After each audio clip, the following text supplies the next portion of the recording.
ஆண்டவரும் இரட்சகருமாக இயேசு கிறிஸ்து இனிய நாமத்தை உங்களை யாவருக்கும் அன்பின் வாழ்த்துக்களை தெரிவித்துக் கொள்கிறேன். புதிய நாள், புதிய நம்பிக்கை, new day new hope daily devotion மூலமாய் இந்த நாளில் கூட உங்களை சந்திப்பில் நான் மிகுந்த மகிழ்ச்சி அடைகிறேன். அல்லேலூயா. இன்றைக்கு கூட கர்த்தர் நமக்கு கொடுக்கிற வார்த்தை என்ன? ஏசாயா தீர்க்கதரிசன புஸ்தகம் 51ஆம் அதிகாரம் 16வது வசனத்தை கூட நான் வாசிக்க கேட்போம். நான் வானத்தை நிலைப்படுத்தி பூமியை அஸ்திபாரப்படுத்தி சீயோனை நோக்கி நீ என் ஜனம் என்று சொல்வதற்காக நான் என் வார்த்தையை உன் வாயிலே அருளி என் கரத்தின் நிழலினால் உன்னை மறைக்கிறேன். அல்லேலூயா. எவ்வளவு அருமையான ஒரு தீர்க்க தரிசன வார்த்தை, வாக்குத்தத்தம் பாருங்க. ஆண்டவர் சொல்றாரு, நான் வானத்தை நிலைப்படுத்தி பூமியை அஸ்திபாரப்படுத்தி சியோனை நோக்கி, உங்களை நோக்கி தான், நம்மை நோக்கி நீ என் ஜனம் என்றும் சொல்வதற்காக நான் என் வார்த்தையை உன் வாயிலே அருளி என் கரத்தின் நிழலினால் உன்னை மறைக்கிறேன். அல்லேலூயா. இதை முழுசா பேசுறதுக்கு எனக்கு நேரம் போதாது.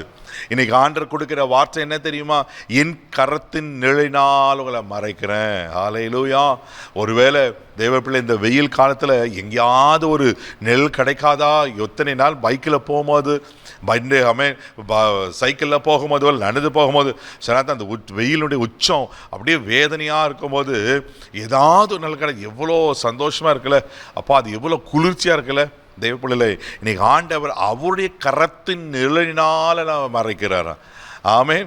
ஒரு சன்ஷேடு இருக்கு, அது கீழே நம்ம நிற்கும் போது அந்த நிழலே நம்மளுக்கு ஒரு பெரிய ஒரு ஆறுதலா நம்மளுக்கு இருக்குமானா, ஆண்டவுடைய கரத்தின் நிழல நம்ம இருப்போமானா நம்ம சாதாரணமா இருப்போம். இந்த காலையில் ஆண்டவர் சொல்றாரு, நீங்க ஆண்டவுடைய கரத்தின் நிழலில் இருக்கிறீங்க. அல்லேலூயா. அதனால சங்கீதம் 91:1 சொல்லப்பட்டிருக்கோம், உன்னதமானவரின் மறைவில் இருக்கிறவன் சர்வ வல்லவரின் நிழலிலே தங்குவார். அல்லேலூயா. நீங்க சர்வ வல்லவரின் நிழலிலே இருக்கிறீங்க. அந்த நிழல் உங்களை பாதுகாக்கும், அந்த நிழல் உங்களை பராமரிக்கும், அந்த நிழல் உங்களை எல்லா தீங்குக்கும் விலக்கி காக்கும். பயப்படாதீங்க தேவப்பிள்ளையில. ஒருவேளை இந்த உலகத்தினுடைய அந்த ஷேடாலும் கூட மறைந்து போகிடும், நிழலெல்லாம் மறைந்து போயிடும்.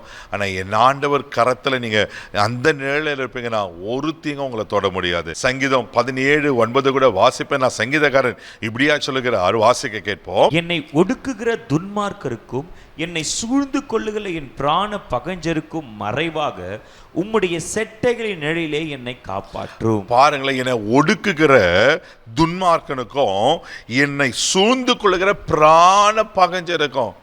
உங்களை சுத்தில மக்கள் ஒடுக்கி கொண்டிருக்காங்களா? உங்களுக்கு பிராண பகஞ்சிருக்காங்களா? எப்படியாவது இவனை அழிக்கணும் பிரதர்.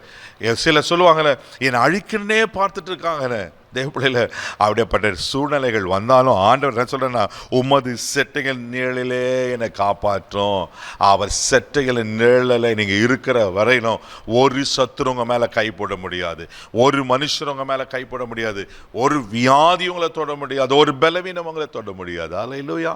ஏன்னா அவர் நிழல் இருக்கிறோம். அது மாத்திரமில்ல, சங்கீதம் 57:1 கூட நீங்க வாசிப்பீங்கன்னா இப்படியா சொல்லப்பட்டிருக்கு, வாசிக்க கேட்போம்.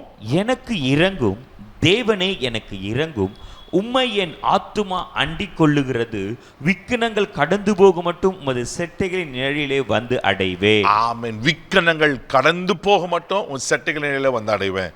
தேவப்பிள்ளையில் எத்தனை விக்கினங்கள் வந்தாலும், ஒரு கொள்ளை நோய் வந்துச்சுல்ல, மனுஷரால் வர விக்கினங்கள் வருதா? பல விதமான விக்கினங்கள், தீங்குகள் உங்களுக்கு விரோதமா இருந்தா பயப்படாதீங்க. நீங்க அவர் கரத்தின் நிழல் இருக்கிறீங்க. அந்த கரத்துல நிழல் இருக்கிறதுல ஒரு விக்கினம் அப்படின்னா ஒரு வியாதி, ஒரு தீங்கு, ஒரு எதிரான காரியங்களை தொட முடியாது. எந்த சத்துருவும் உங்க மேல கை போட முடியாது. ஆமே. நீங்க அவர் நிழல் இருக்கிறீங்க. அந்த கரம் உங்களை பாதுகாக்கும். கண்மலை வெடிப்பில் வச்சு அவர் கரத்தாலே நம்மளை மூடி இருக்கிறாரா? நீங்கள் கண்மலையில் வெடிப்பில் இருக்கிறீங்க, அவர் கரத்தில் மூடப்பட்டிருக்கு. அப்போ சத்துருங்களை தொட முடியுமா? முதல்ல யாரை தொட முடியும்? அவர் கரத்தை தொட்டுது தான் உங்களை தொட முடியும். அவர் கரத்தை தொடுவதற்கு எந்த சத்துருக்காத அதிகாரம் இருக்கா? ஒரு சத்துருக்கும் அதிகாரம் கிடையாது. நீங்கள் அவர் கரத்தை நிழலில் இருக்கிறீங்க, தைரியமாக போங்க. ஒரு சத்துருங்க மேலே கைப்பட முடியாது, எந்த தீங்கும் வராது.